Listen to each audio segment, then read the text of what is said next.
Hermanos, muy buenos días. Reciban ustedes un cordial saludo del Comité Movipress, el cual con mucho amor y con mucho gusto y con mucha pasión estamos realizando estas conferencias para la honra y gloria de nuestro Dios. Es para mí un gusto presentarles a nuestro expositor, el presbítero Emanuel Castillo Robles, en esta conferencia que nos estará dando sobre el varón en los planes de Dios para el mundo en este tiempo de confinamiento. Escuchemos esta conferencia. Muy buenos días, hermanos, que el Señor les bendiga. Sean bienvenidos a este segundo día de nuestro 17º Congreso Movipress. En este día, si el Señor lo permite, estaremos abordando un par de temas también importantes y relevantes para el trabajo de la Iglesia en estos tiempos. Uno de los temas, hermanos, que hemos creído importante compartir con ustedes es el varón en los planes de Dios para este mundo. Un gran predicador, hermanos, dijo alguna ocasión que la Iglesia es el brazo de Dios en este mundo, lo que significa, hermanos, que en su soberanía Dios nos permite participar activamente en la realización de sus planes para su creación, para este mundo. Esto tiene grandes implicaciones para nosotros, hermanos, por lo menos dos. En primer lugar, esto implica que nosotros nos preocupemos y nos ocupemos de conocer el corazón de Dios, lo que Él ha revelado, por supuesto, en su palabra. Pero también, en segundo lugar, derivado de lo primero, pues también implica que nosotros no solo conozcamos cuáles son las intenciones de Dios reveladas en su palabra, sino también tratar de comprender cómo es que Dios quiere realizarlo. Y por supuesto, dónde encajamos nosotros dentro de este plan. Ahora, ¿dónde podemos nosotros encontrar sus planes para su creación y la manera en la que Él quiere realizarlo? Lo hemos dicho ya, hermanos, lo encontramos en su palabra, en lo que Él ha querido revelar acerca de sí mismo. Pero cuando nosotros vemos la palabra, pues lo vemos como algo extenso y decimos, pues de todas maneras, ¿por dónde comienzo? Bueno, pues lo que les sugiero en esta mañana, hermanos, es que vayamos nosotros al Génesis, un libro que muchos han llamado el libro de los principios. ¿Por qué el libro de los principios? Pues porque nos muestra, por un lado, el principio de la humanidad, el principio de la creación, nos muestra también el principio del pecado, nos va a mostrar también el principio de la redención o de la salvación y también nos va a mostrar el principio del pueblo de Dios, que es la Iglesia. Allí vamos a encontrar entonces tanto las intenciones de Dios para su creación, pero también la manera en la que Él quiere realizarlos. Y nos vamos a tratar de concentrar, vamos a tratar de entender cuál es el papel que el varón ocupa como siervo de Dios, como instrumento útil de Dios dentro de sus planes para este mundo. Nosotros no vamos a entrar, hermanos, en los detalles del primer relato de la creación, que contienen también enseñanza muy importante para nosotros, pero más bien nos vamos a concentrar un poco más, hermanos, en algunos aspectos del segundo relato de la creación. Hablaremos un poco también del capítulo 3, la caída. Trataremos de hacer un repaso muy rápido de algunos de los patriarcas y mencionaremos algunas enseñanzas del Nuevo Testamento. Todo esto para tener un panorama general del papel que el varón ocupa en la creación de Dios. Vamos al Génesis entonces, vamos a tratar de ir repasando, voy a ir mencionando algunas cosas que nosotros ya sabemos. Luego de haber creado al hombre de una manera especial, Dios mismo, es lo que nos va mostrando el Génesis, plantó un huerto al oriente del Edén. Allí puso a este hombre que había formado de una manera especial. Desde ese lugar, hermanos, este varón formado por Dios cumpliría con su labor de señorear, de gobernar sobre la creación. De esa manera, el hombre reflejaría fielmente la imagen y semejanza de Dios que por gracia se le había otorgado. El escritor sagrado aclara que había puesto Dios ahí al hombre con la finalidad de que labrara y también de que guardara ese huerto, ese espacio donde Dios lo está colocando. La labor entonces del hombre, hermanos, era una doble labor. Por un lado, cuando estamos hablando de labrar, entendemos que se está hablando de hacer producir, de hacer germinar, de hacer fructificar, hacer que todo lo que hubiera en ese huerto generara o creciera. Pero también, por otro lado, el varón tenía la responsabilidad de guardar, es decir, de proteger o de cuidar todo lo que había allí. Y aquí, hermano, yo quisiera hacer un énfasis en esto. Adán, como varón, el varón, es quien es puesto como responsable de este huerto. Pero Dios le va a revelar una cosa más al hombre.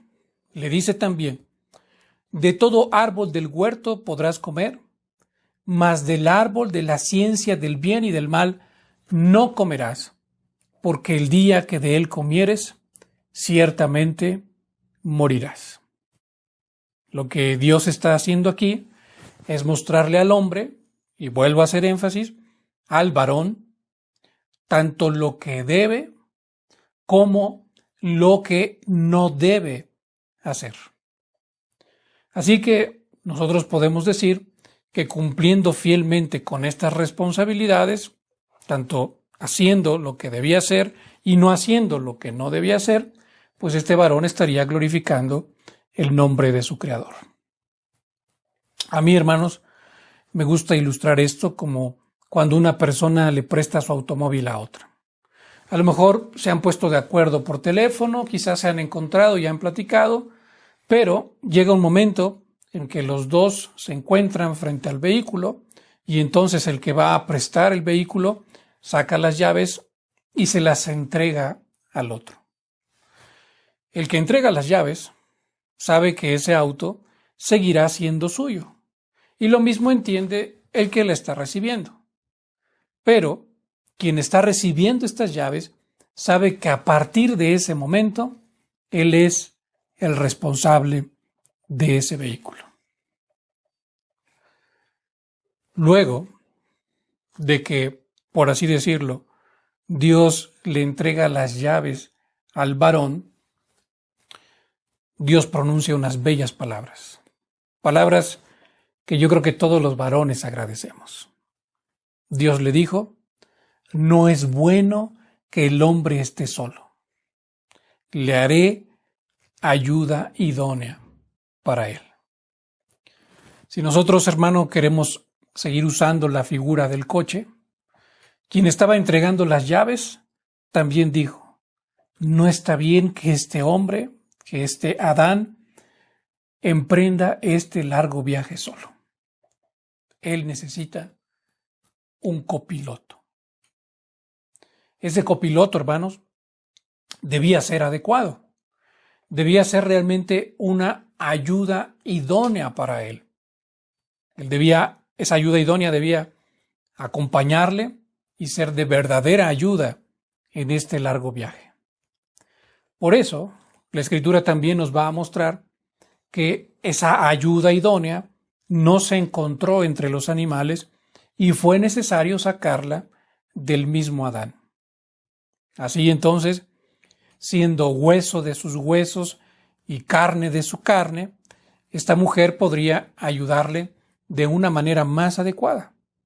Pero, de nuevo hago énfasis aquí, hermanos, él seguiría siendo el conductor.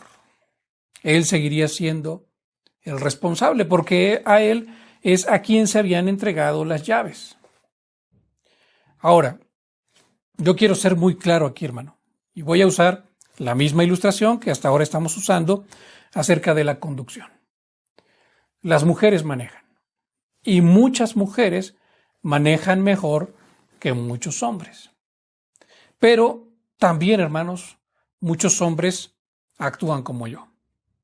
Yo no sé si usted hace esto, pero cuando mi familia y yo vamos a hacer un viaje, no importa si ese viaje es muy corto o muy largo, ¿saben quién maneja?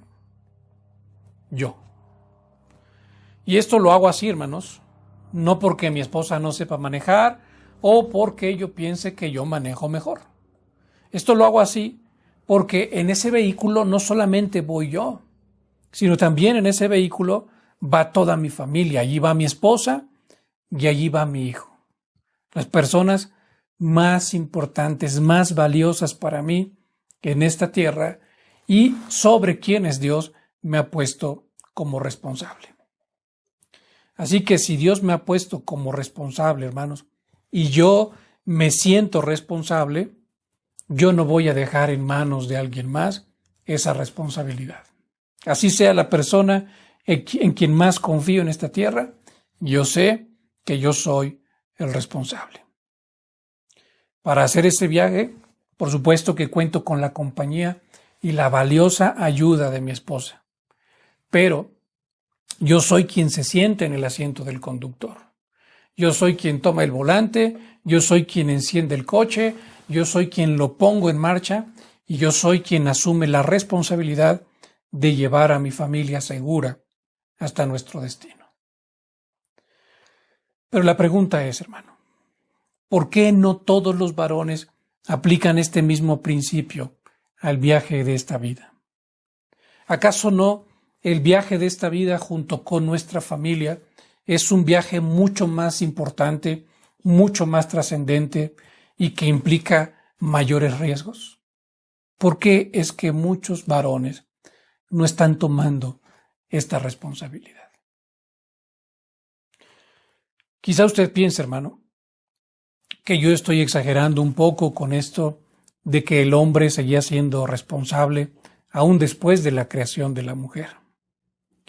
Bueno, yo quisiera, solo para confirmar esto, preguntarle lo siguiente. Después de la caída, capítulo 3, después de la caída, cuando la voz de Jehová se hizo escuchar de nuevo en el huerto, cuando Adán y su mujer habían corrido a esconderse, ¿a quién llamó Dios para dar cuentas de lo sucedido? Para pedirle, exigirle cuentas de lo que había pasado. Pues a quien llamó, hermanos, fue a Adán. No llamó a la mujer, no llamó a la serpiente, sino llamó primero a Adán.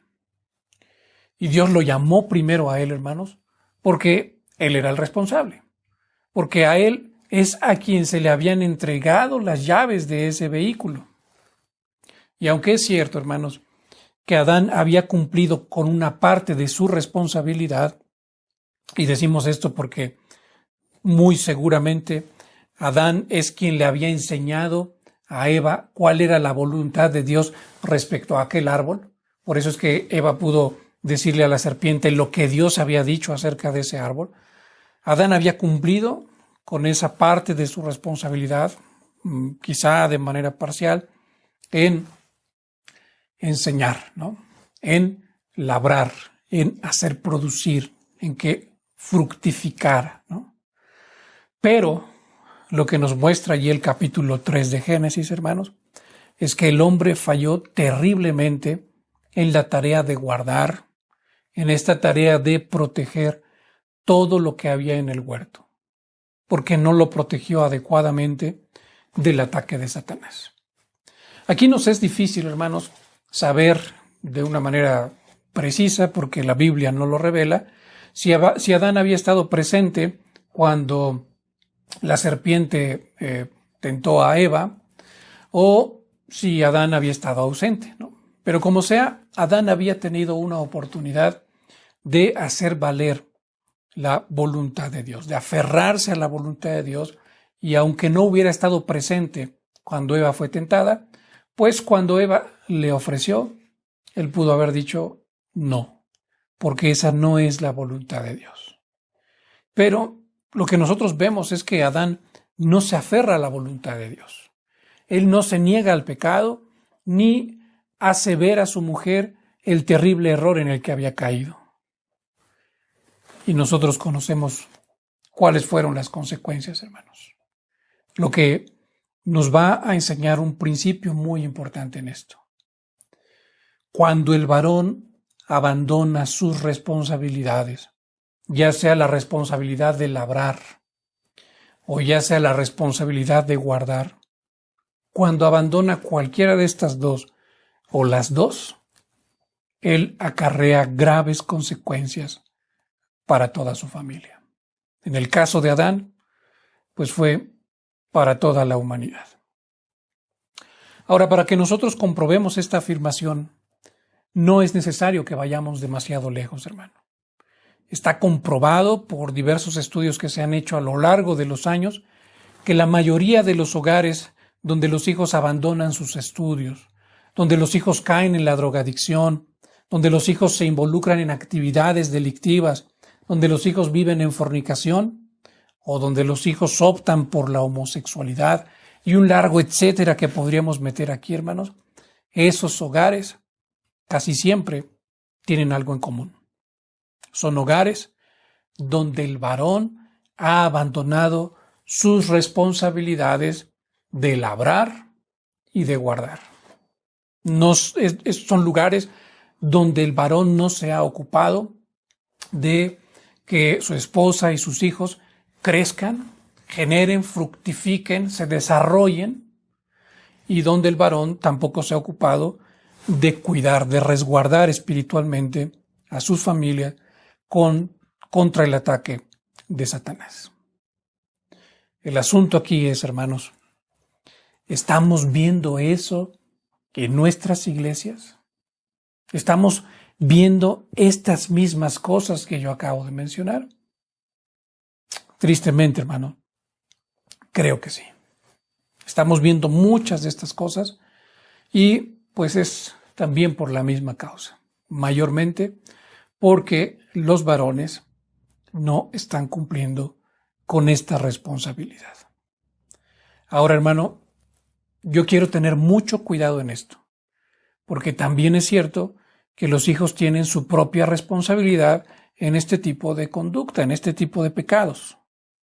Pero la verdad, lo que nos muestra la historia, lo que nos muestran estos estudios, lo que nos muestra nuestra propia experiencia, pero sobre todo lo que nos muestra la palabra de Dios, hermanos, es que cuando el papel del hombre es dejado a un lado, o cuando el hombre deja su papel, su rol a un lado, entonces todas estas problemáticas surgen. Pensemos, por ejemplo, en el caso de Elí, que jamás estorbó a sus hijos y acarreó para ellos y también para su propia familia maldición. Pero, pues antes también de que eso ocurriera, pues ellos ya llevaban una vida muy desordenada. Ahora, si aún así, hermanos, algunos quizá estén pensando, bueno, está bien, ¿no? Entiendo que así fue en el principio, pero aún con todos los cambios sociales que está habiendo, ¿debería seguir siendo así? ¿Debería seguir siendo el varón el responsable? ¿No podemos cambiar las cosas un poco? Bueno, no. Las cosas no deben cambiar y el modelo que Dios ha puesto para la familia es un modelo que sigue vigente hoy.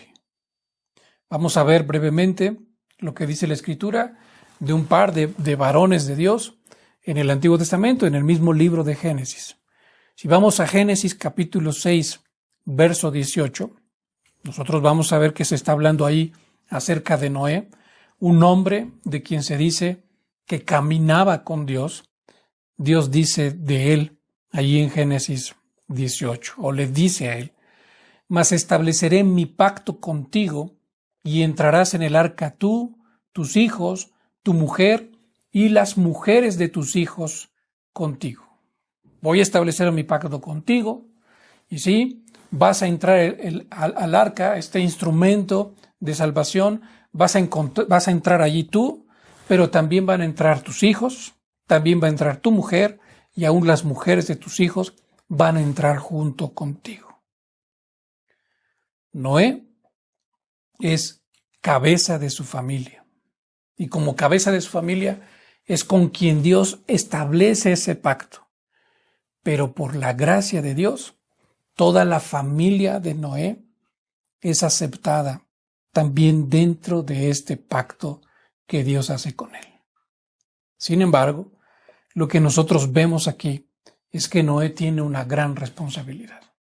Noé tiene la responsabilidad de enseñar la palabra de Dios, lo que Dios le había dicho a él. Tiene la responsabilidad de enseñarlo a su esposa, tiene la responsabilidad de enseñarlo a sus hijos, aunque sus hijos son ya grandes, hombres casados, y tiene aún la responsabilidad de enseñarlo, si hubiera nietos, a sus nietos, si no, por lo menos a las esposas de sus hijos, de tal manera que todos quieran entrar al arca junto con él. Él tiene la responsabilidad, en ese sentido, de guiarlos, de encaminarlos hacia la salvación. El siguiente varón, hermanos, con el que Dios estableció su pacto, es Abraham. De igual manera, Dios llama a Abraham como cabeza de su familia. Lo que hace Abraham es tomar a su esposa, tomar a su sobrino, para seguir juntos el camino que Dios le habría de indicar. Abraham también es un hombre que camina con Dios, y como cabeza de su hogar, como cabeza de su familia, enseñaba a todos los de su casa cuál era la voluntad de Dios, lo que Dios le había revelado a él. De tal manera que también todos los que nacían en la casa de Abraham recibían la señal del pacto. Pero para el asunto que hoy queremos destacar, hermanos, nos van a ser especialmente significativas las palabras que Dios pronuncia acerca de Abraham en Génesis capítulo 18, verso 19. Dios dice esto acerca de Abraham. Porque yo sé, dice Dios, que mandará a sus hijos y a su casa después de sí, que guarden el camino de Jehová, haciendo justicia y juicio, para que haga venir Jehová sobre Abraham lo que ha hablado acerca de él. Dios está diciendo, yo sé quién es Abraham, por supuesto Dios es quien lo iba a sostener en esto, pero yo sé que esto es lo que va a suceder con él, porque esto es lo que yo he demandado de él y esto es lo que él hará, ¿no? Va a mandar a sus hijos y a su casa después de sí que guarden mis caminos y que hagan justicia y juicio. Ahora, hermanos, nosotros podríamos seguir con Isaac y podríamos seguir con Jacob aún, y si quisiéramos abarcar todo el libro de Génesis, pues podríamos llegar quizá hasta José. Pero yo creo que con lo que hemos tratado ahora, comprendemos la importancia del papel que Dios le dio al varón desde el inicio. Un papel, un rol tan importante que desde entonces Jehová es conocido como el Dios de Abraham, el Dios de Isaac y el Dios de Jacob. Todos ellos son cabeza de su propia familia con la gran responsabilidad de guiarles en el pacto de Dios.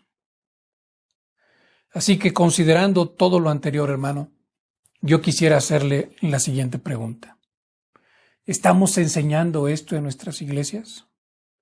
¿Cómo es que nosotros estamos ayudando a nuestros varones a tomar conciencia de su lugar en los planes de Dios? Más todavía, hermano, ¿cómo estamos nosotros equipando a nuestros varones para afrontar esta gran responsabilidad que Dios les dio? Pero quiero también, hermano, que usted sepa que esta preocupación no solo fue una preocupación de la iglesia en el Antiguo Testamento, no es algo que solamente podemos ver ahí, sino vemos también en el Nuevo Testamento que esta es una preocupación importante. Tanto, por ejemplo, que en los escritos del apóstol Pablo, él llama a los hermanos, a los varones, en 1 Corintios 16:13, a portarse varonilmente y a esforzarse. Él sabe que hay una manera específica, una manera muy clara, conforme a la voluntad de Dios, de portarse varonilmente, esforzándose. También el mismo apóstol Pablo enseña a los varones a cuidar física y espiritualmente cada uno de su propia esposa. Eso lo encontraremos en Efesios capítulo 5. Pero no solo le manda al varón a ocuparse de cuidar física y espiritualmente de su esposa, sino también lo llama a hacer lo mismo con sus hijos. En el siguiente capítulo, Efesios capítulo 6, versos del 1 al 4, también vamos a encontrar que Pablo se dirige a los padres. Y con esa palabra padres no se está refiriendo al papá y a la mamá, como nosotros a veces usamos así esa palabra, ¿no? Esa palabra padres, pater, se está refiriendo específicamente al varón como cabeza del hogar, quien tenía la responsabilidad, y la sigue teniendo, de guiar, de cuidar, de buscar que sus hijos adopten la palabra de Dios en sus corazones, se apropien de ella y vivan conforme a esa palabra revelada de Dios. Si eso fuera poco, hermanos, debemos recordar también que el mismo apóstol Pablo coloca la buena vida conyugal y paternal como requisito indispensable para cuidar de la iglesia de Cristo.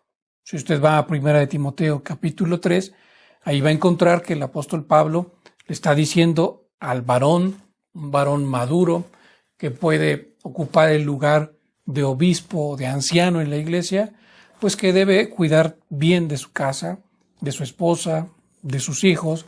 Debe haber todo ese trabajo detrás.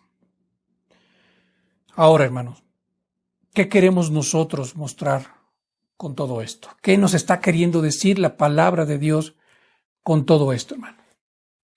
Pues yo creo que algo muy sencillo. Nos está queriendo enseñar que el plan original de Dios sigue en pie. Nos está enseñando que el varón debe seguir cumpliendo con su responsabilidad de labrar, de hacer generar, producir, desarrollarse y de guardar, de cuidar el huerto, el lugar donde Dios le ha puesto. Pero, ¿qué es lo que está sucediendo en nuestras iglesias, hermano? Tristemente, muchos varones en nuestras iglesias están dejando de lado estas responsabilidades. Prácticamente, con su manera de actuar, le están diciendo a Dios: Dios, muchas gracias, pero aquí están tus llaves. Yo no quiero manejar tu coche.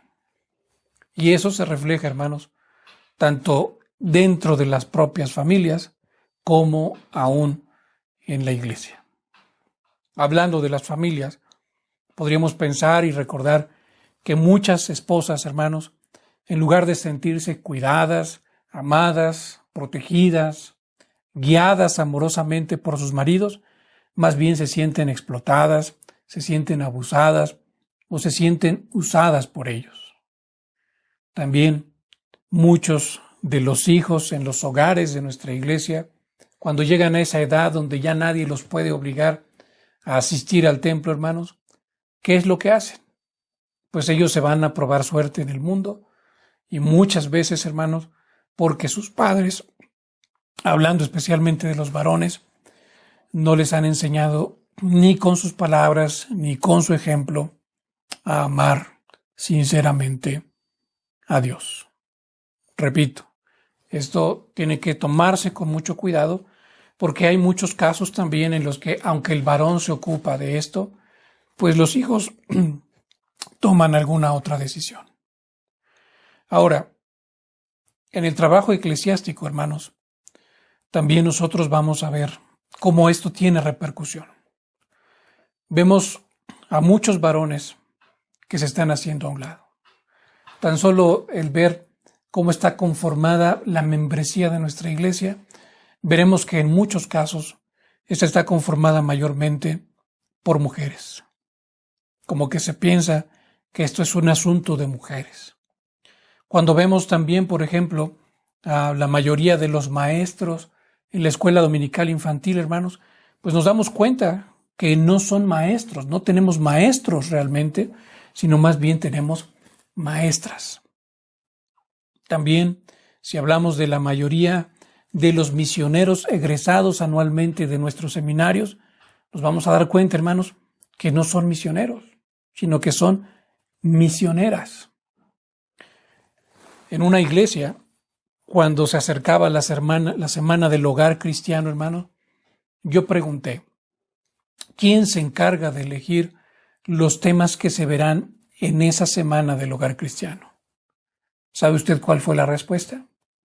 La respuesta fue, la sociedad femenil se encarga de ello.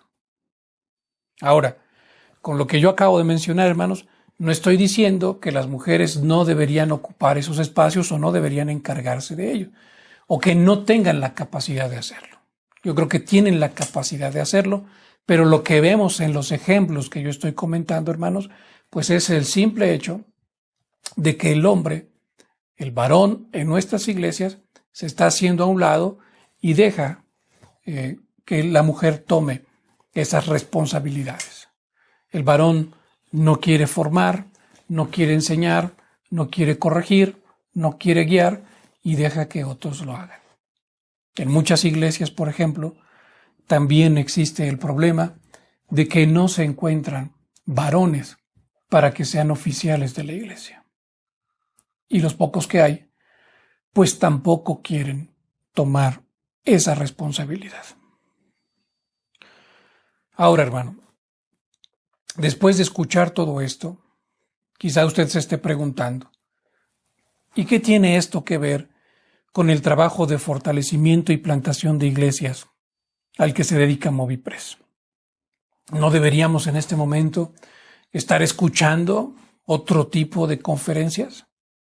Hermano, lo decía en un principio, yo creo que esto es completamente relevante y muy necesario en el tiempo que estamos viviendo ahora.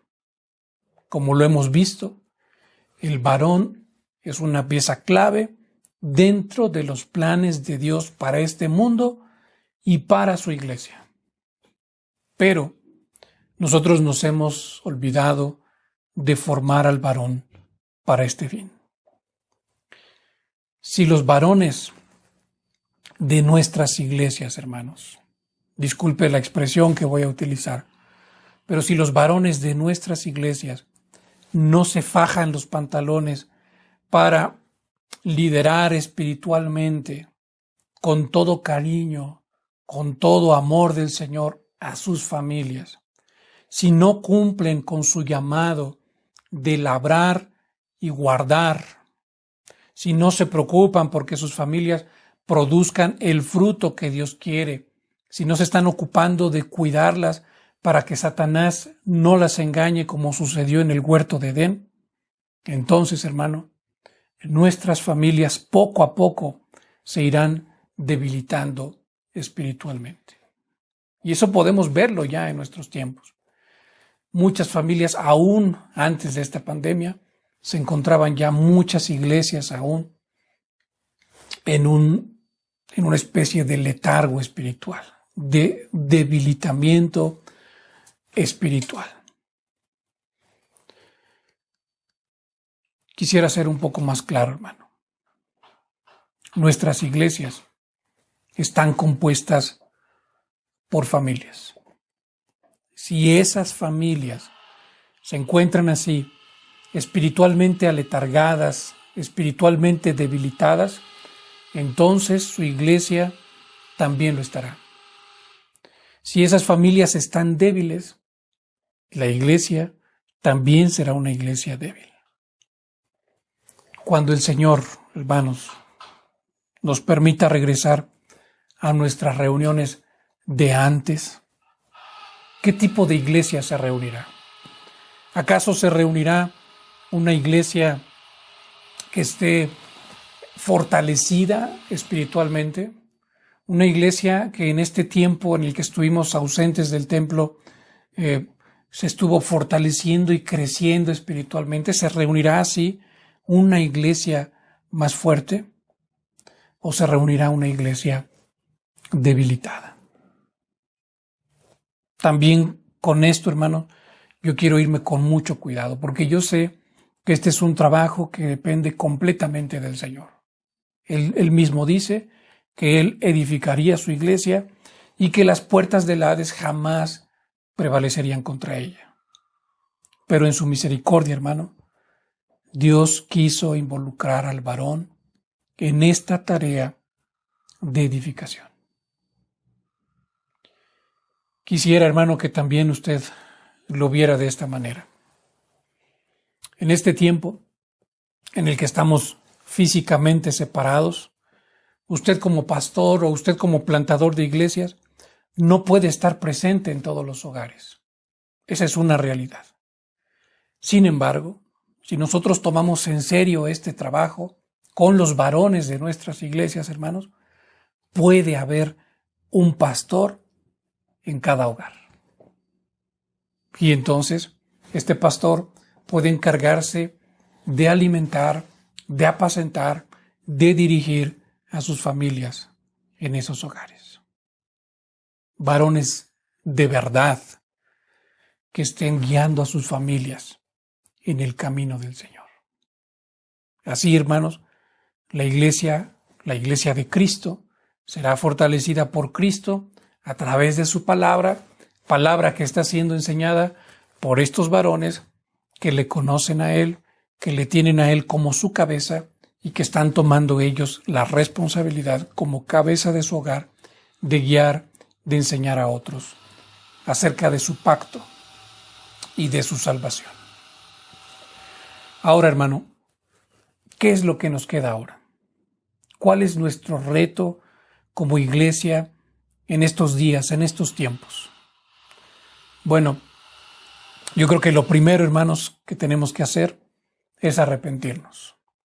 Si nosotros no hemos trabajado en esto, si no lo hemos tomado tan en serio, hermanos, debemos arrepentirnos, pedir perdón al Señor y pedir su dirección para trabajar en diferentes maneras de concientizar, de formar y de enviar a nuestros varones a cumplir fielmente con su labor.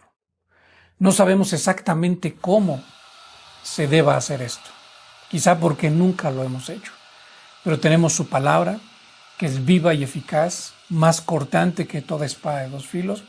Allí tenemos todos esos principios con los cuales debemos ir con los varones y decirles, esto es lo que Dios quiere de ti.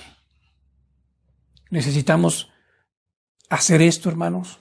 Es una cuestión completamente urgente. Es algo en lo que debemos comenzar a poner manos a la obra. Para terminar, hermano, quisiera compartirle 3 cosas que yo creo que los varones debemos aprender. No creo que sea todo lo que debemos aprender.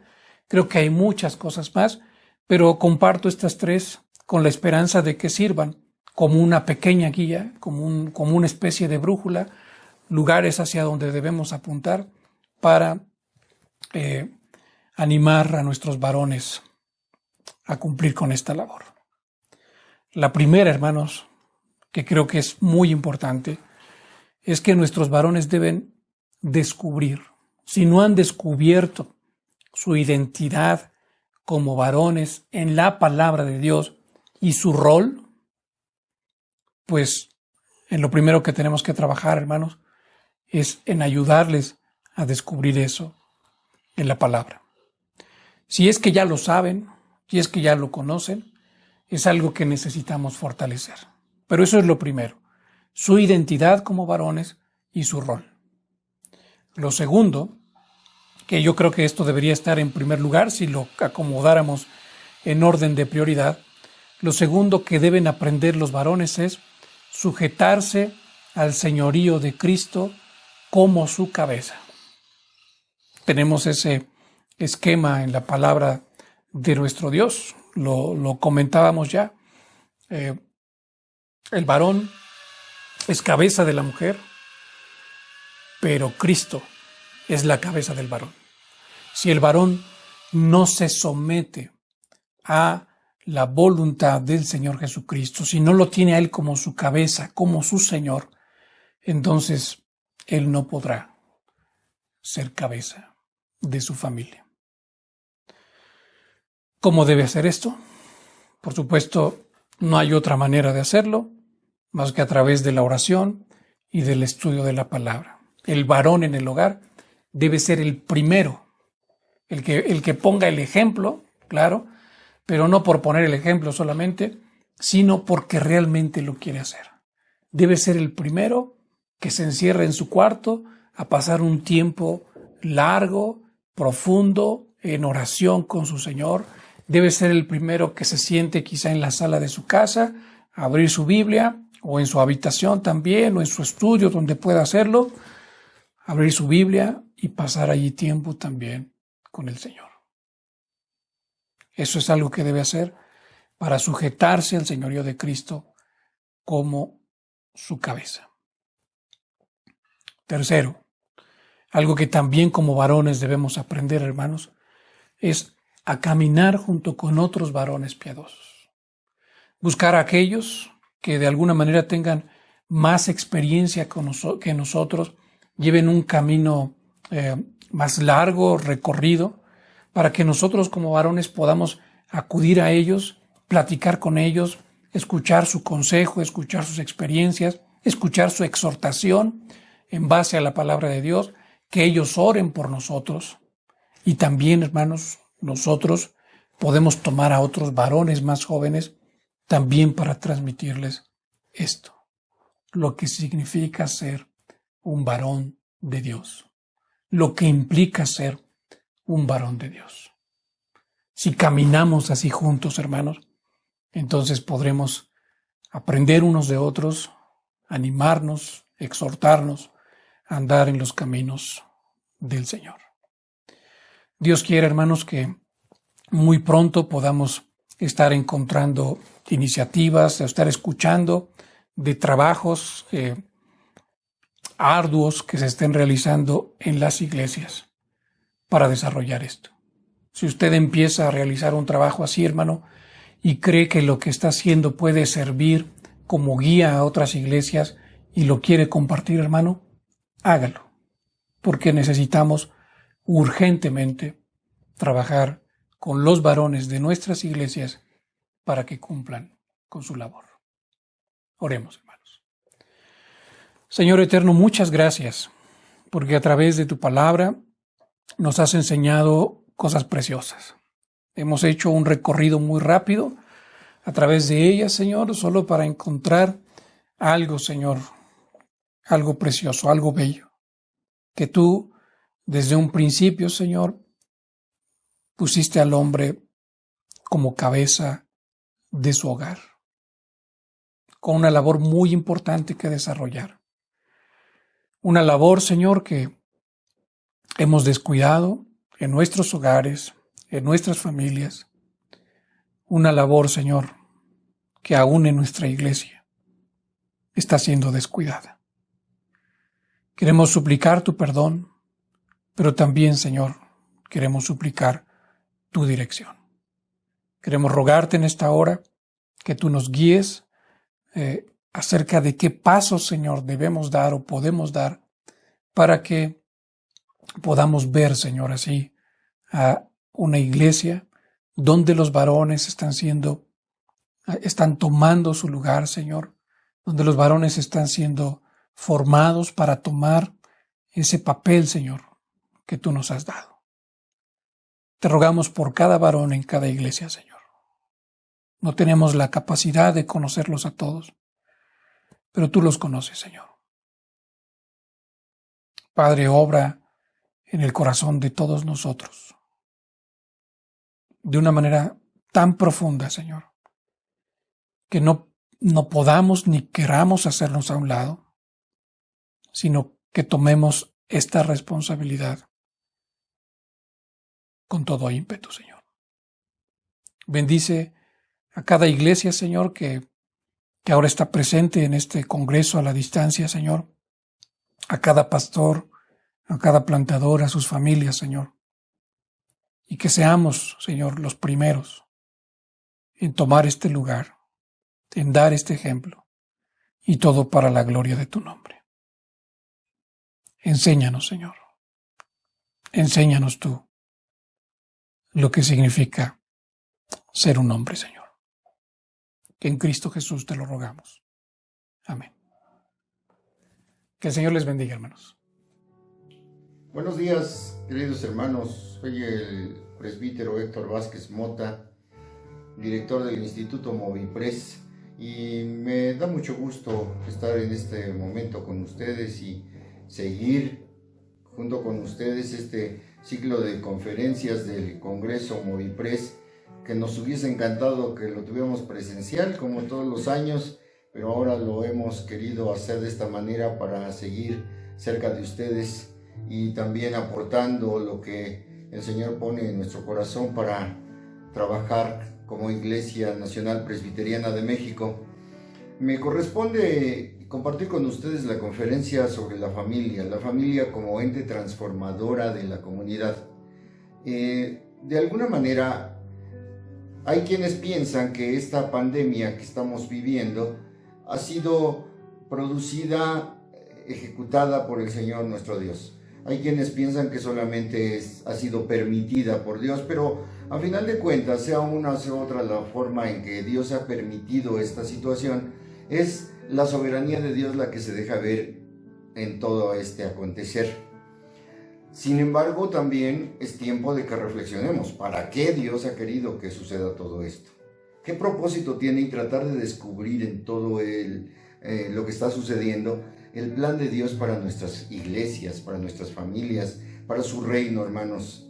¿Será que Dios ha querido este confinamiento para hacernos reflexionar sobre la responsabilidad de nosotros como cristianos y de nosotros como familias? Habría que analizar un poco acerca de esto, porque hoy quiero presentarles pues tres segmentos, tres porciones de lo que la conferencia en sí nos va a aportar. La primera parte, hermanos, es la familia para ser transformadora de la comunidad. Es modelo de la vida en comunidad, en realidad. La familia es modelo porque Dios estableció a la familia como la primera institución. Él formó a la familia desde Edén, donde había un Adán, una Eva y unos hijos. Y ahí es donde el Señor quiso que la vida de la humanidad comenzara en una familia.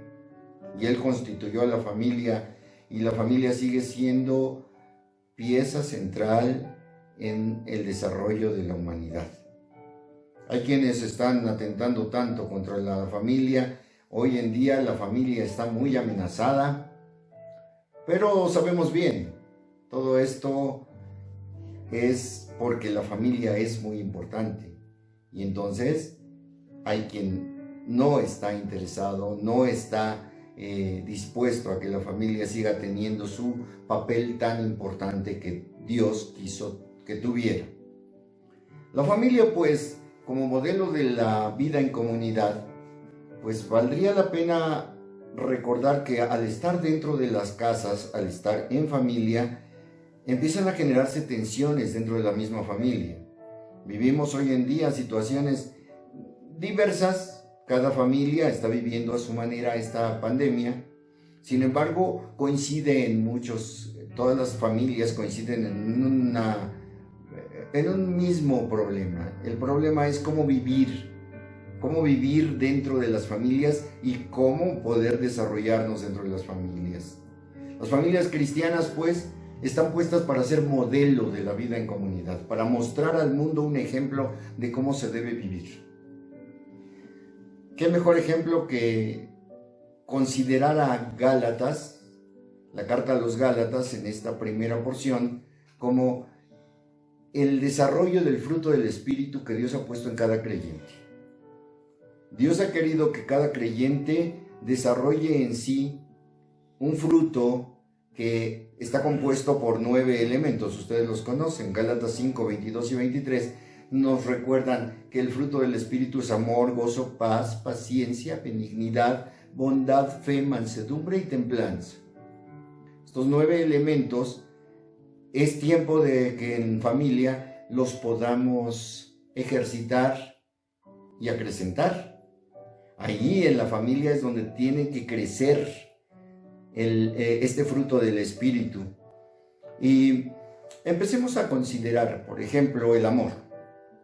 Este primer elemento del fruto del Espíritu, que es el amor, nos va a demandar cómo estamos respondiendo ante las situaciones dentro de la casa, dentro de la familia. Alguien dijo por ahí que donde hay 2 personas ya hay problemas. Y esto es real. Desde el mismo matrimonio, el acoplarse, el vivir asociados en comunidad, cuesta trabajo, cuanto más en familia. La familia en donde ya se constituye por más miembros, empiezan las tensiones, empieza a considerarse qué tanto el amor prevalece en cosas prácticas como cuánto tiempo se destinan el uno al otro, cuánta atención se prestan los unos a los otros, cuántos servicios se están dando.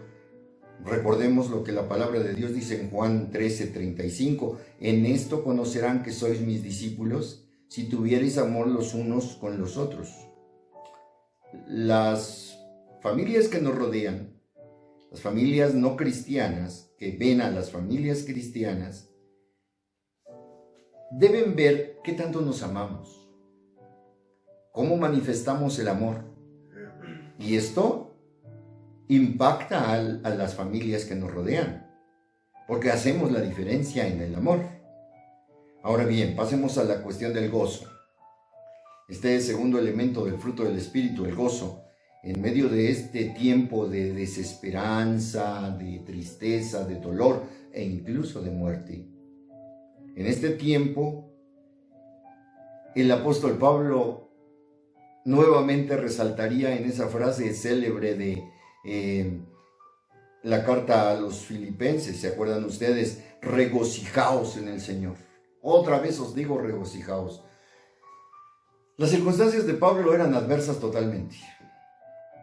Pablo en Filipos tiene esa escena en la que junto con Silas están encadenados. Ha sufrido golpes, ha sufrido azotes. Imaginemos por un momento una espalda molida a golpes.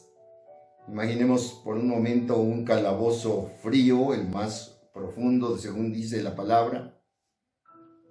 Imaginemos cadenas en sus pies y manos. Pero imaginemos a Pablo y a Silas cantando himnos al Señor. El gozo se hace manifiesto en la tribulación. El gozo no depende de las circunstancias.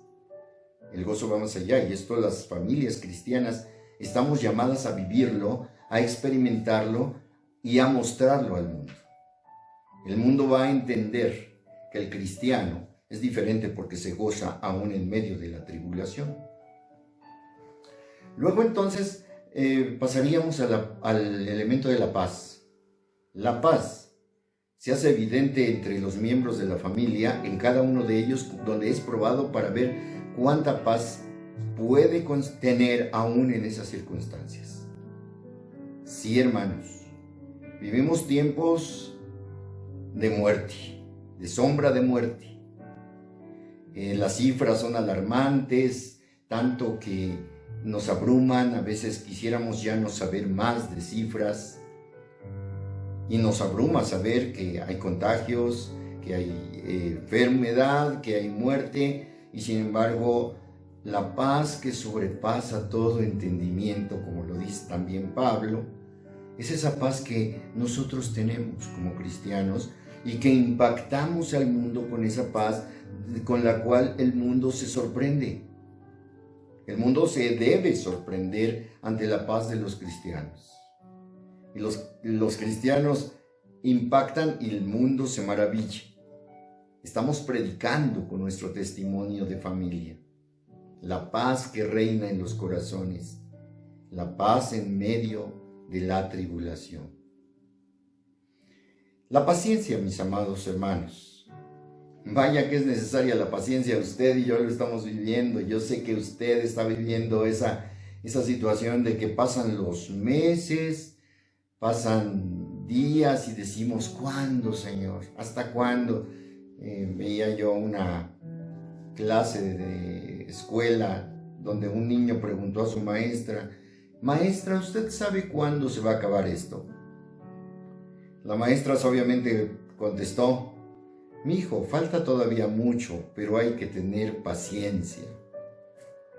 Al estar yo viendo esa imagen, me vino a la mente lo que yo estaba preparando para ustedes y dije, Dios mío, de verdad, falta mucho, pero hay que tener paciencia. Y entonces es aquí donde se vive el fruto del Espíritu, en la casa, cuando estamos abrumados por los espacios para la educación de los hijos, por las clases a distancia, por los aparatos electrónicos que son deficientes, por las redes sociales que están saturadas, por la economía que se está desquebrajando, por todo eso empieza a haber impaciencia y decimos, Señor, ¿hasta cuándo?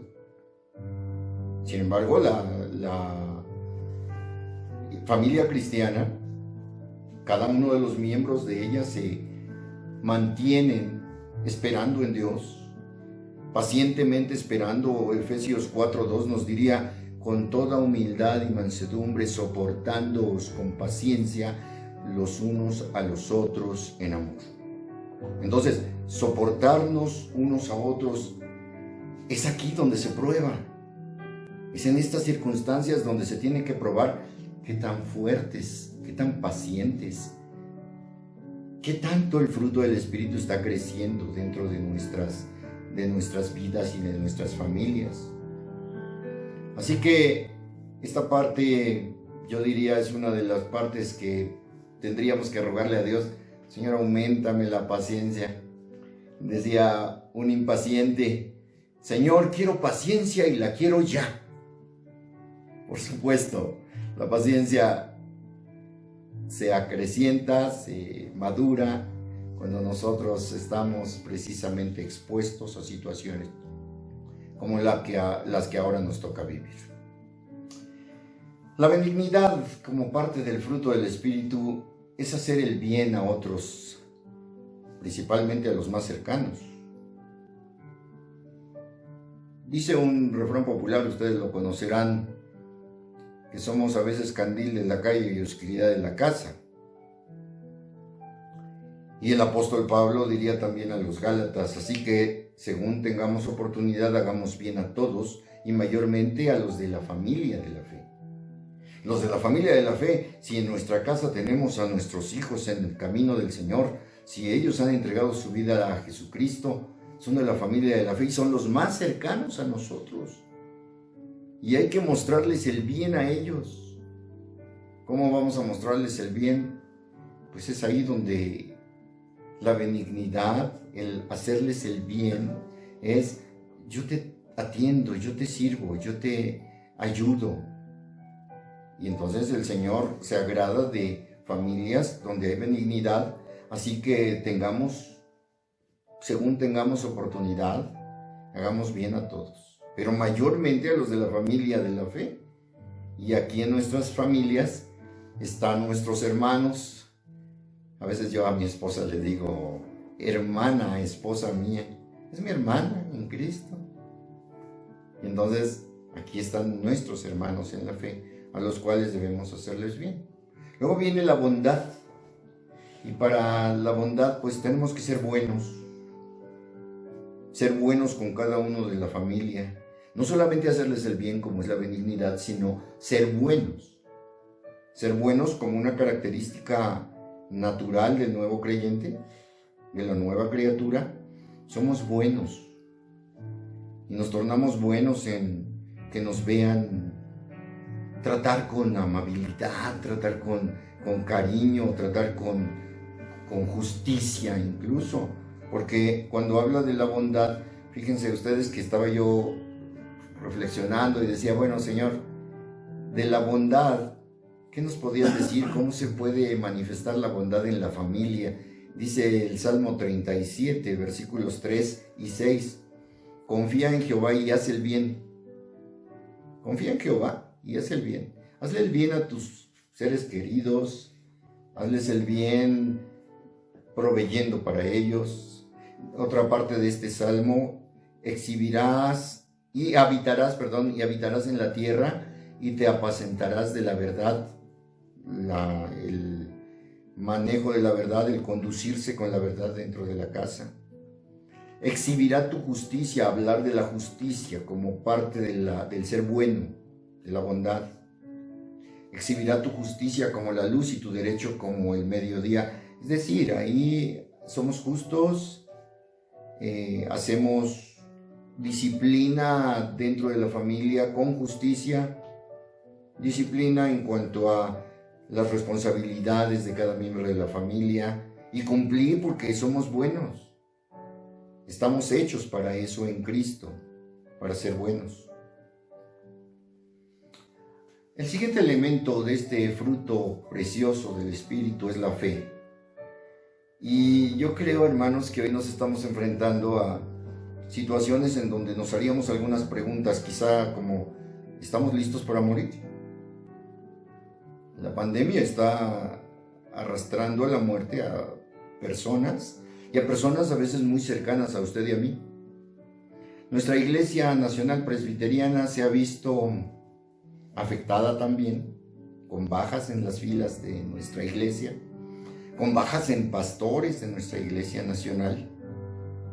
Pero no solamente los pastores, sino familias de oficiales, familias de la iglesia en general, están perdiendo la vida.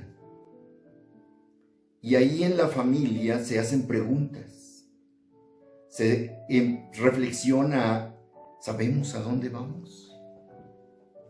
¿Qué va a pasar si morimos? Si muere uno de nuestra familia, ¿qué sucederá? Nos preguntamos: ¿Dios tiene control sobre todas las cosas? Hoy en día hay quienes piensan que a Dios se le ha salido de control toda esta problemática. Pero la fe nuestra, la certeza de lo que esperamos, la convicción de lo que no vemos, mis amados, esa es la fe que está puesta a prueba en tiempos de confinamiento. Y entre el ser humano común y nosotros como hijos de Dios hay una gran similitud. Ellos sufren la crisis económica, nosotros también. Ellos sufren la enfermedad, nosotros también. Ellos están expuestos al igual que nosotros también. Es más, ellos pueden morir y nosotros también. ¿Dónde radica la diferencia? La diferencia radica en la fe, en la seguridad de a dónde van los creyentes. Hoy podríamos estar rogando: Señor, que no nos toque la enfermedad, y al que lo tocó a lo mejor es porque no tenía fe.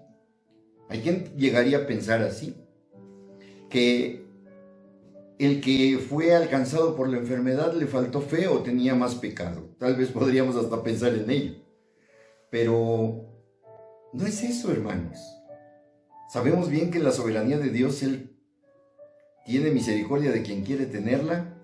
Él va a mantener con salud a quien quiera tenerlo.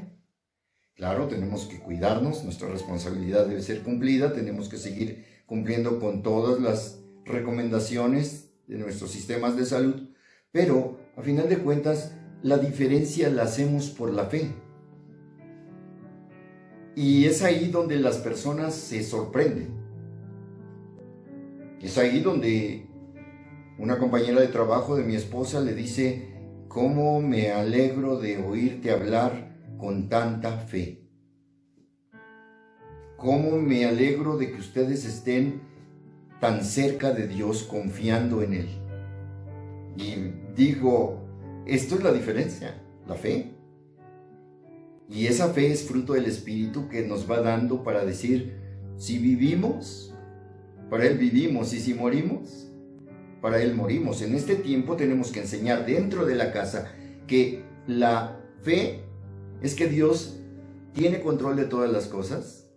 La fe es entender que Jesucristo nos da seguridad en esta vida y en la futura.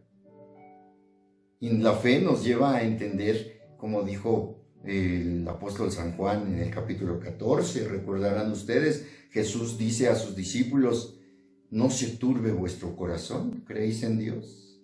Creed también en mí. Entonces es fe, a final de cuentas es un asunto de fe.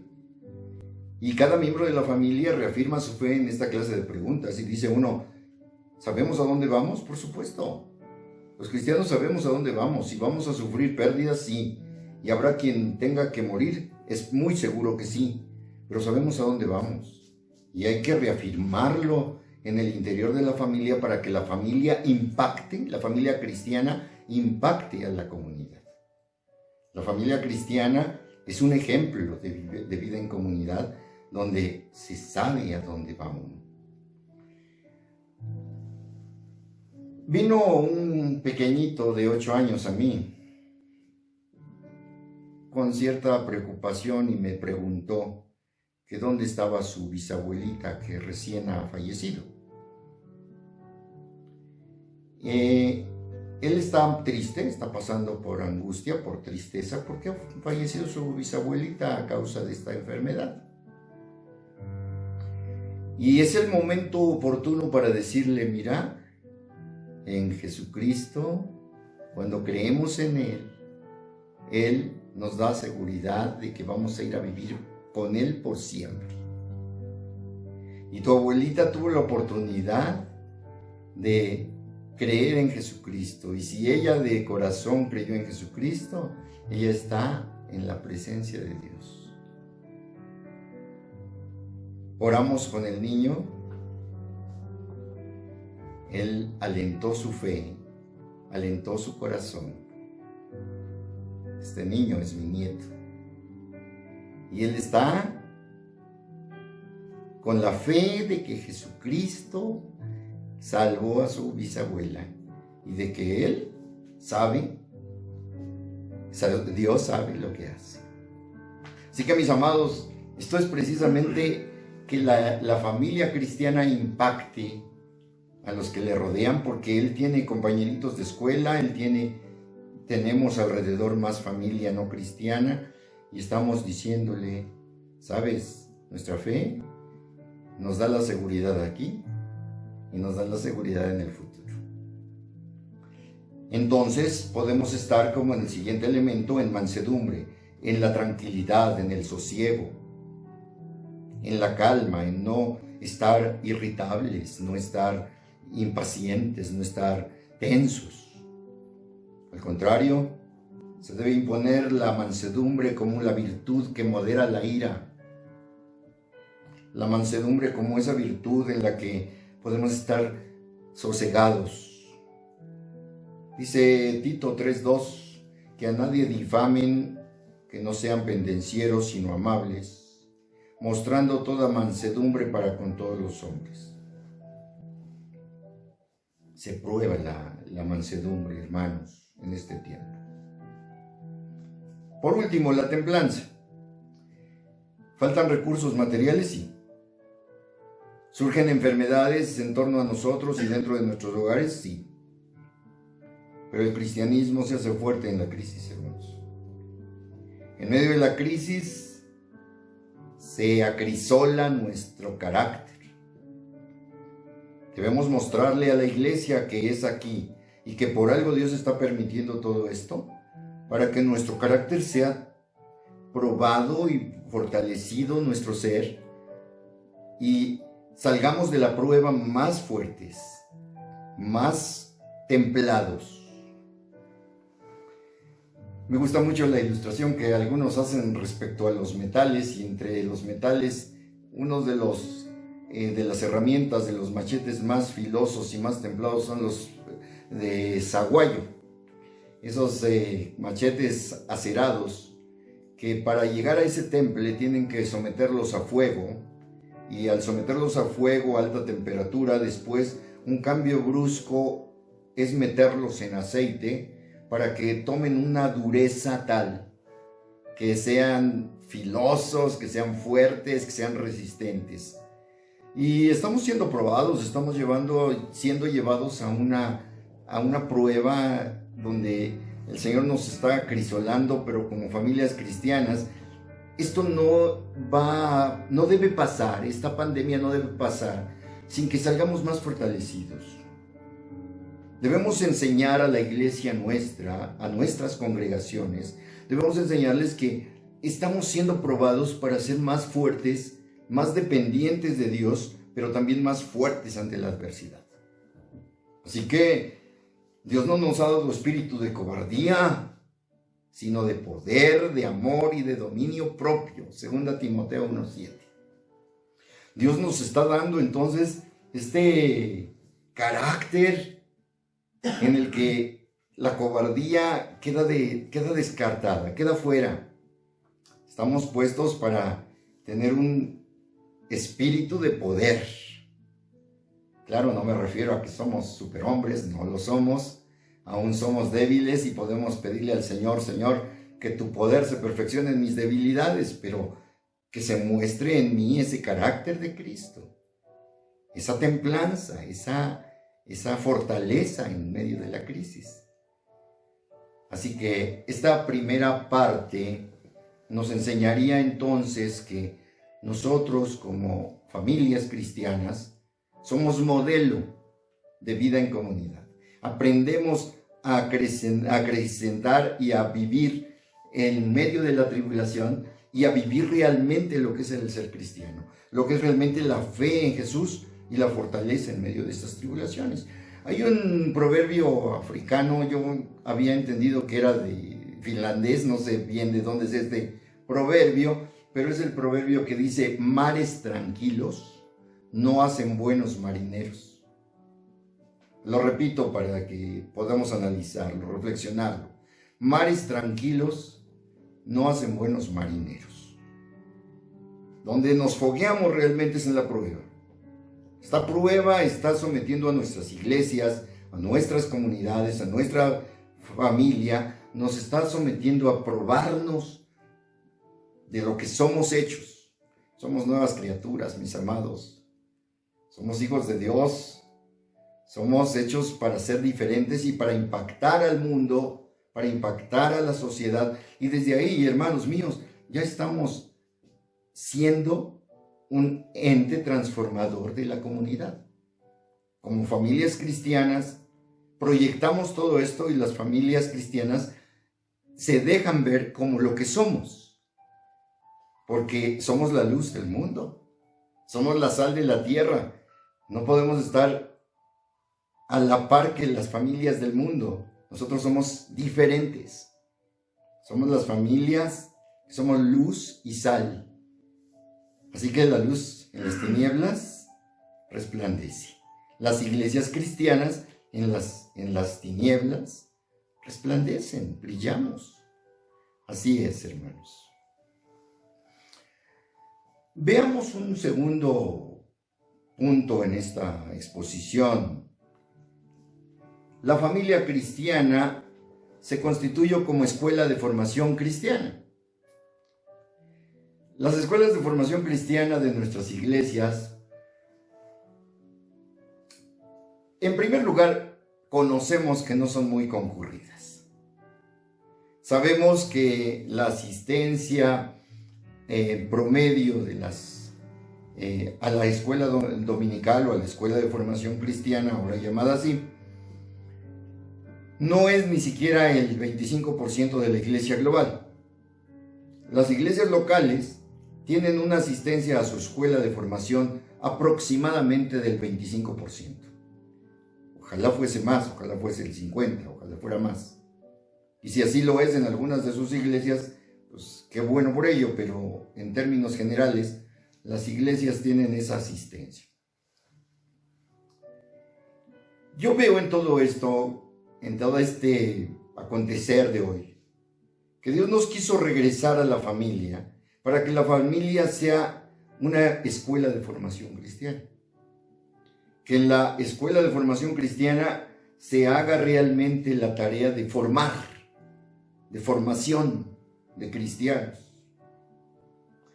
Deuteronomio sería un muy buen ejemplo de la palabra de Dios, de cómo los padres se constituyen en maestros de los hijos para encaminarlos en la palabra de Dios.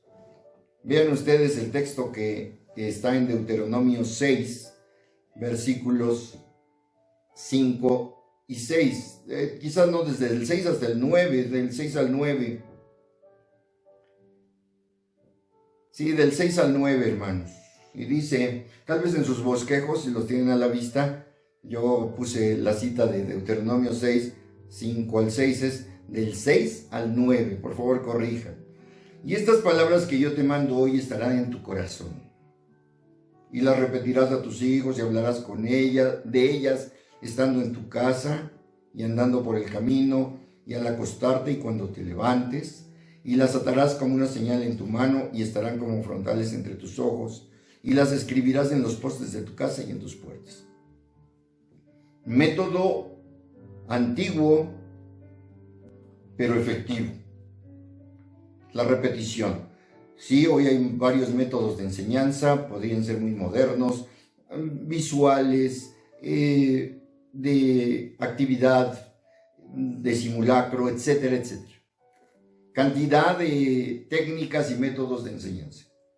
Pero este método bíblico de la repetición es un método elemental y que no deja de ser.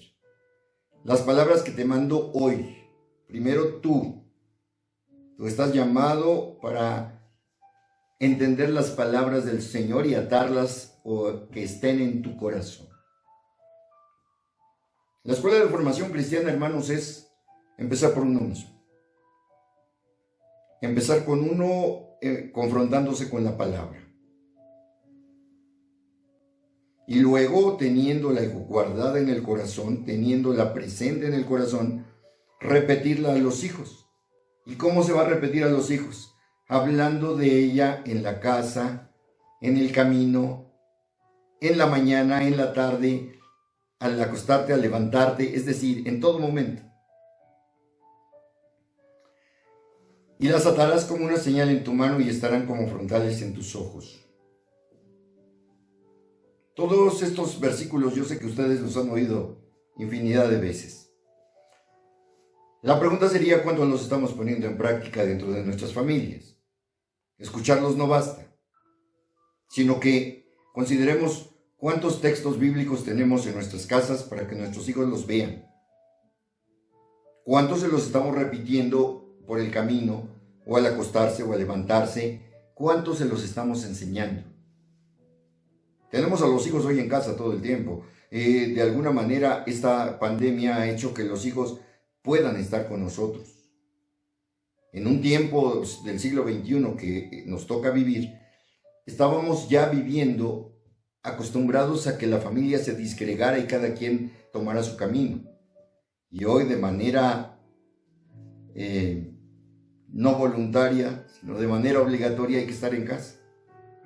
Y al estar en casa tenemos la oportunidad de repetir la palabra de Dios y enseñárselas a los hijos con canciones, con textos, con ilustraciones, pero también que lo vean en nosotros mismos. Estarán como frontales entre tus ojos y las escribirás en los postes de tu casa y en tus puertas. ¿Saben ustedes? Yo he acudido a hogares cristianos y qué gusto me da ver los textos bíblicos en cuadros, en lugares visibles, donde no solamente los niños, sino la gente que nos rodea está viendo nuestros textos, nuestra fe. Declaramos nuestra fe porque la pintamos en nuestras casas. Cerca de su casa, mi casa, están varios hermanos que pusieron carteles en sus casas y que ahí están los carteles anunciando su fe, pero también al interior de la casa se está repitiendo a los hijos. Son los padres los responsables de presentar el evangelio a los hijos. Es decir, empezamos con una escuela de formación cristiana, pero conduciendo a los hijos a la fe en Jesucristo. Dígame usted su experiencia. Valdría la pena que ustedes analicen cómo llegaron al conocimiento de Jesús. Si usted me dice que fue a través de sus padres, qué bueno. Pero muchos diríamos, Bueno, es que fue en la escuela dominical o fue en la escuela en el departamento infantil, donde mi maestra de párvulos o mi maestra de intermedios fue la que me condujo a Cristo. Creo que esta experiencia es la experiencia de muchos de nosotros. Hasta que nos llevaron al templo, la maestra se hizo cargo, porque era parte de la currícula, presentar el Evangelio de Jesucristo a los niños. ¿Y los papás? Y nosotros como padres, que somos los responsables de enseñarles a los hijos las cosas de Dios. ¿Se acuerdan ustedes de varios de los ejemplos de la Biblia que narran frases como esta? Y cuando tus hijos te pregunten, les dirás.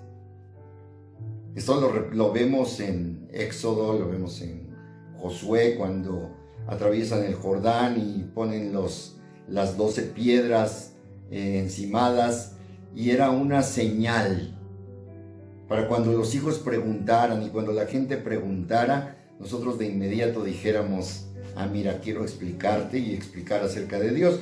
En los bosquejos, que si usted no lo tiene, haga favor de pedirlo por alguno de nuestros medios. Pero miren, hermanos, se les va a hacer llegar a ustedes este bosquejo para que ustedes analicen un poquito y vean ustedes. Dice Isaías 38, 17 y 19: mas a ti agradó librar mi vida del hoyo de corrupción, porque echaste tras tus espaldas todos mis pecados. Está hablando el rey Ezequías, que ha recibido la bendición de más vida, ha recibido la bendición de 15 años más de vida, y él está expresando: a ti agradó librar mi vida del hoyo de corrupción, porque echaste tras tus espaldas todos mis pecados, está diciendo Ezequías. Es decir, está diciendo: tú, Señor, me salvaste, tú me diste más vida, tú me perdonaste mis pecados. Dice, y sigue el texto: el que vive, este te dará alabanza, como yo hoy. El Padre hará notoria tu verdad a los hijos. El Padre hará notoria tu verdad a los hijos. ¿Quién tiene que decirles a los hijos las maravillas de Cristo Jesús, la salvación en Jesús? ¿Quién se los tiene que decir? El Padre. El Padre hará notoria tu verdad a los hijos. Son los padres, pues, los responsables de presentar el Evangelio. Somos los padres los que tenemos que llevar al niño al camino de Jesucristo y decirle: mi hijo, eres pecador, pero en Jesucristo hay salvación para que vivas eternamente con Él, para que estés en la eternidad glorificándole, pero nosotros somos los responsables. Y les leo otro texto que está en Éxodo 10:2: y para que cuentes a tus hijos y a tus nietos las cosas que yo hice en Egipto, y mis señales que hice entre ellos, para que sepáis que yo soy Jehová. Miren qué interesante. Cuéntales a tus hijos, cuéntales a tus nietos lo que yo hice en Egipto. ¿Qué hizo el Señor con el pueblo? Lo sacó de la esclavitud para llevarlo a tierra prometida. A nosotros nos sacó del pecado para llevarnos a la eternidad con Él. Entonces, ¿quién lo va a contar? Nosotros a nuestros hijos, a nuestros nietos. Entonces los hijos comprenderán el poder de Dios para libertar de la esclavitud. Entenderán quién es su Dios, pero lo van a entender a través nuestro, hermanos. Es ahí donde entonces la familia se está constituyendo en la escuela de formación cristiana, porque está conduciendo a los hijos al encuentro con Jesús. Pero después de esto, se instruye a los hijos en las virtudes cristianas. Esos nuevos creyentes, ahora se les instruye dentro de la familia. Y entonces, este pasaje me impresiona, me gusta mucho. Jueces 13:8. ¿Recuerdan ustedes la historia de Sansón? Sansón, que es prometido por Dios para su padre Manoa y su mujer. Viene la promesa de que vendrá Sansón, el juez de Israel, y entonces dice este pasaje: Entonces oró Manoah a Jehová y dijo: Señor mío, yo te ruego que aquel varón de Dios que enviaste vuelva ahora a venir a nosotros y nos enseñe lo que hayamos de hacer con el niño que ha de nacer. Ni siquiera había nacido Sansón. Y Manoah, sin embargo, hace una oración a Dios, una oración muy conmovedora, en donde le dice que venga otra vez este varón que me anunció que iba a tener yo un hijo, y ahora que venga y me enseñe lo que yo voy a hacer con el niño cuando nazca. Entonces, creo que los padres somos los responsables de la instrucción, del discipulado de los creyentes, de los pequeños creyentes. Somos los responsables, a final de cuentas, los padres.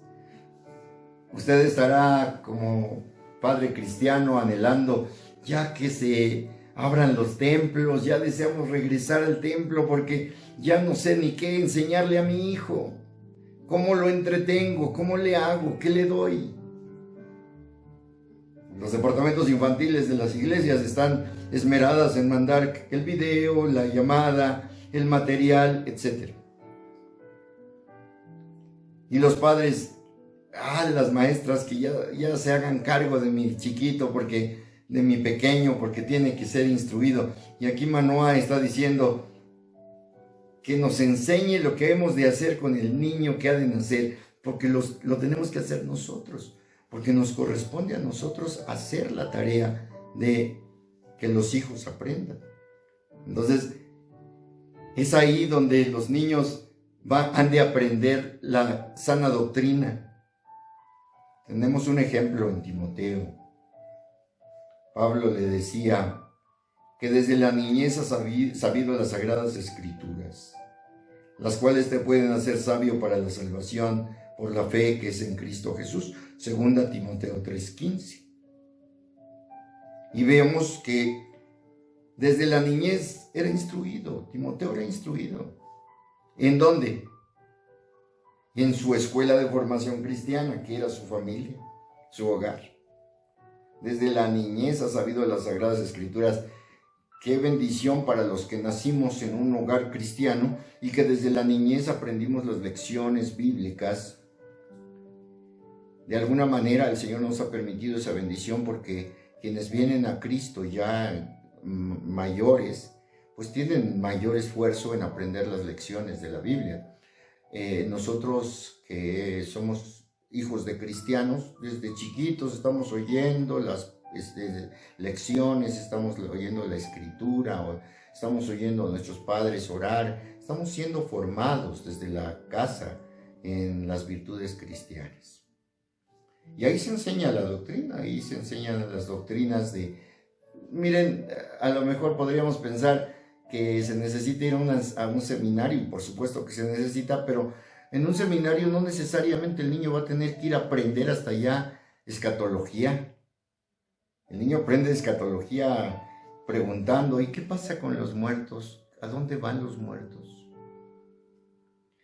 ¿Y qué va a pasar cuando Cristo venga nuevamente? Están aprendiendo escatología. Y aprenden soteriología. En la casa se enseña soteriología. Jesucristo nos ama, y tanto amó Dios al mundo que dio a su Hijo unigénito para que todo aquel que en él cree no se pierda, mas tenga vida eterna. Estamos enseñando soteriología. ¿Qué otras doctrinas de esas rimbombantes que de repente hasta el nombre nos espanta? Esas se enseñan en el hogar, hermanos. Se reafirman y se analizan profundamente en los seminarios, pero en la escuela de formación cristiana, que es el hogar, ahí se está enseñando todas estas doctrinas fundamentales, de las cuales Timoteo pues sabía, estaba formado ahí.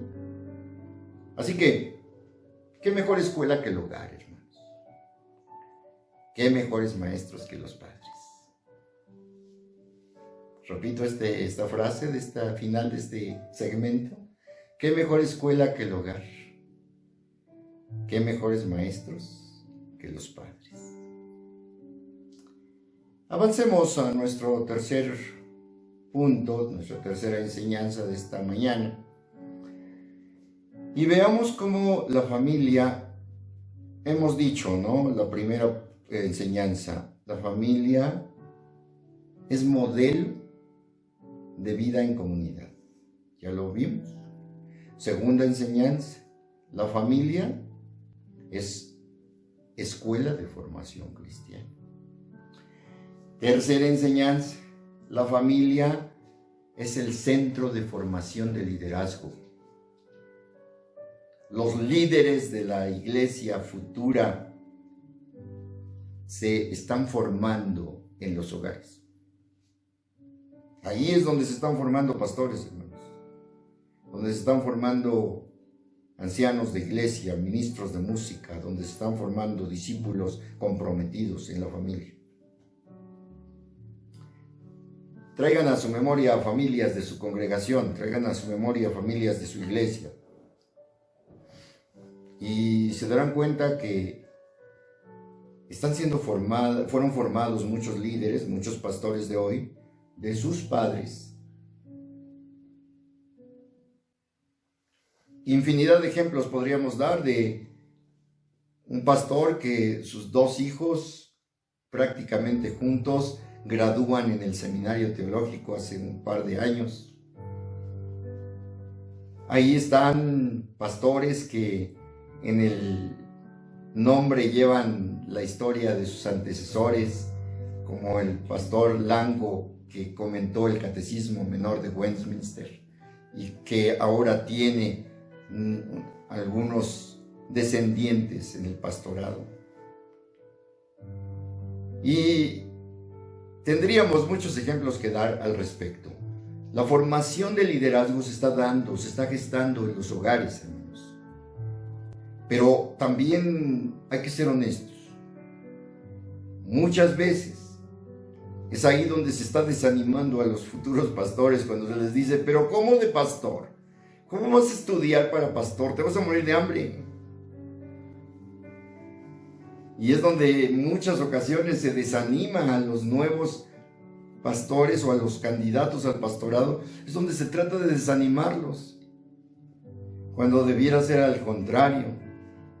Hijo, estudia lo que quieras, pero primera opción, sé pastor, sé anciano de iglesia, bien formado, sé ministro de música, sé misionero. ¿Qué vio Pablo en Timoteo? ¿Qué vería Pablo en Timoteo que le llamó la atención y quiso llevarlo con él en sus viajes? ¿Qué vio? Seguramente vio a un joven inquieto como los hay en nuestras iglesias, hermanos. Esos jóvenes inquietos que quieren estar en todo, que muestran inexperiencia, pero que muestran una gran pasión y un gran entusiasmo. Los hay a cantidades en nuestras iglesias. Y están ahí nuestros muchachitos, adolescentes. Yo ayudo, yo hago, y los menospreciamos porque son inexpertos. Y sin embargo, ellos desde la casa están, yo quiero hacerlo, yo deseo hacerlo, yo quiero participar. La familia pues se constituye como un centro, como un instituto de formación de líderes. Timoteo es el ejemplo, que podríamos decir, el ejemplo que sobresale en la palabra. 1 Timoteo 4:6 diría, si esto enseñas a los hermanos, serás buen ministro de Jesucristo. Y el subrayo, nutrido con las palabras de la fe y de la buena doctrina que has seguido. Nutrido con las palabras de la fe. Y lo subrayo porque, de verdad, hermanos, el haber sido nutrido con la palabra formó en Timoteo a un joven en el que Pablo ve a un líder.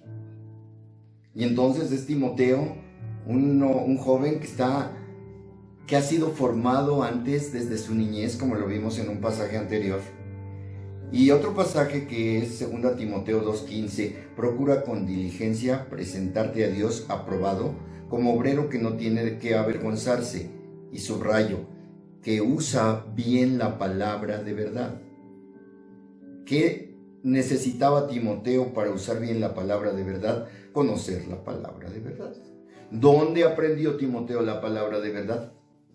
En su casa, seguramente que sí. ¿Cómo aprendió Timoteo? Mediante el ejemplo, hermanos, mediante el ejemplo y la instrucción.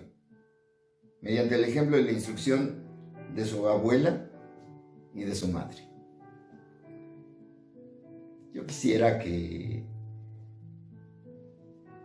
resaltemos, elogiemos a nuestras hermanas de las iglesias que están instruyendo a nietos y a hijos, que siempre han estado ahí para instruir a nietos y a hijos. Quiero darles un ejemplo de una hermana muy estimada por mí que cuentan que cuando empieza la labor en una iglesia donde ella asiste, llevaba a sus dos nietecitas, una la cargaba al frente y la otra la cargaba con rebozo a las espaldas, y tenía que subir una cuesta para llegar al templo que empezaba a formarse, y cargaba una enfrente, a la otra atrás, y subía la cuesta y llevaba a las niñas, a las nietecitas, las llevaba al templo. Los años han pasado, estas dos nietecitas, cristianas fieles, buenas maestras de niños, ¿de quién aprendieron? De su abuela. La abuela que las cargaba y las llevaba es la abuela que, como en la vida de Timoteo, Loida, la Loida que siempre está al pendiente de los nietos. ¿A cuántas Loidas conocen, mis amados? Yo conozco a muchas Loidas, a muchas abuelas que han estado instruyendo a sus nietos, formándolos en el liderazgo, llevándolos hasta el mismo seminario a prepararse como pastores. Las Loidas están ahí. Ahí están las Eunices, madres abnegadas que trabajan por llevar a sus hijos. Qué triste que el mismo pasaje y el mismo ejemplo nos muestre a un padre que no fue muy ejemplar para conducir al hijo, que era un pagano. Sin embargo, pues pudo más la influencia de la abuela y la madre que la influencia del padre en este caso. Vean qué interesantes casos. Yo les aseguro que usted está recordando ahorita un caso de esos en su iglesia.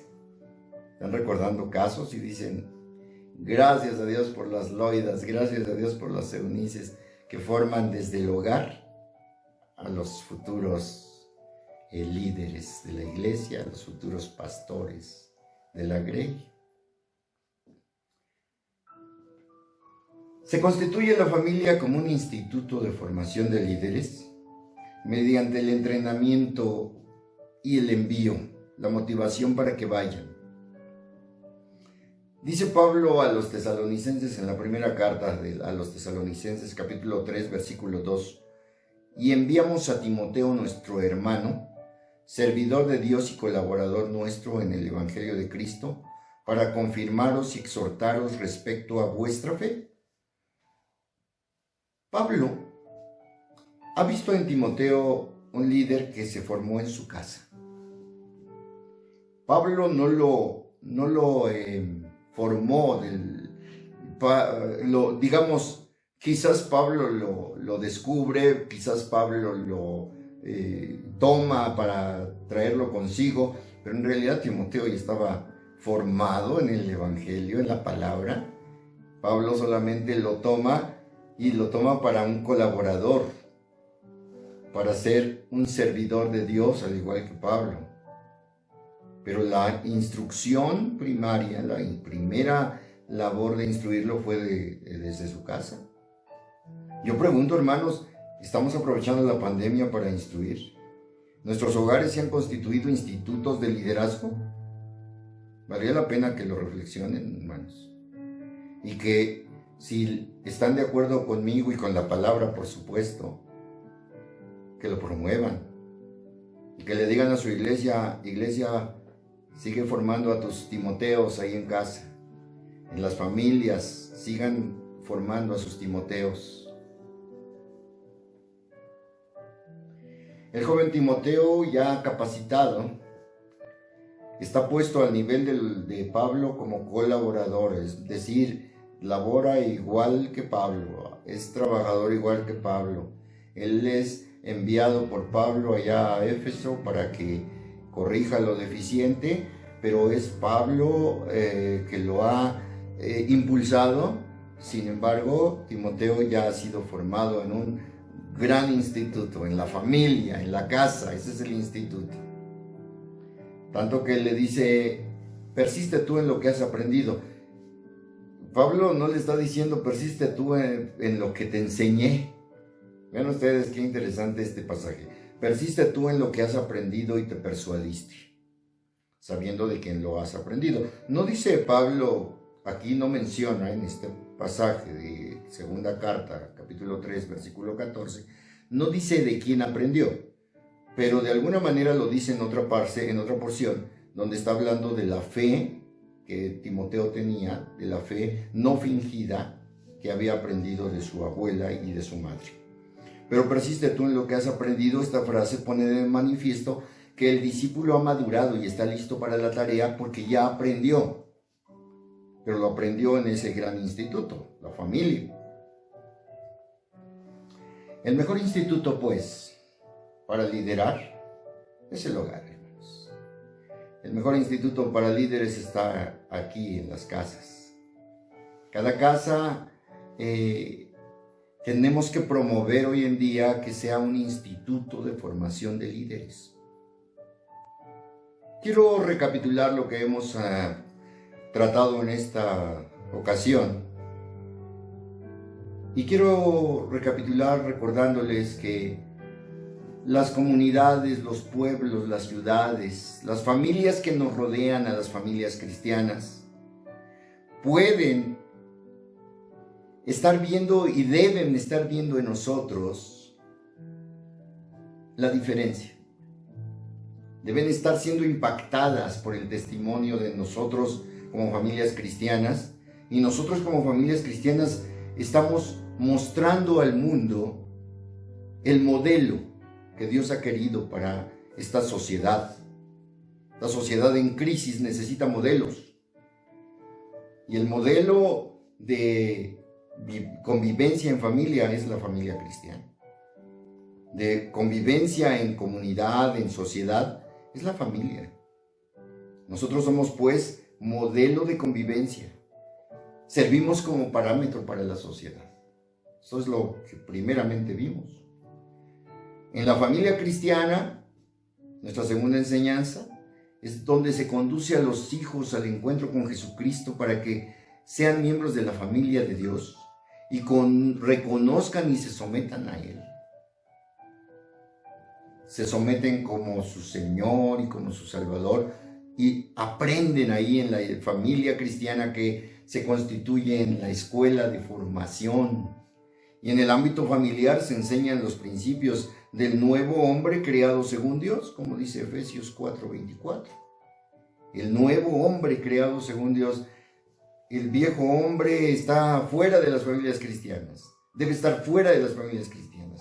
El viejo hombre queda descartado, la vida vieja se queda atrás.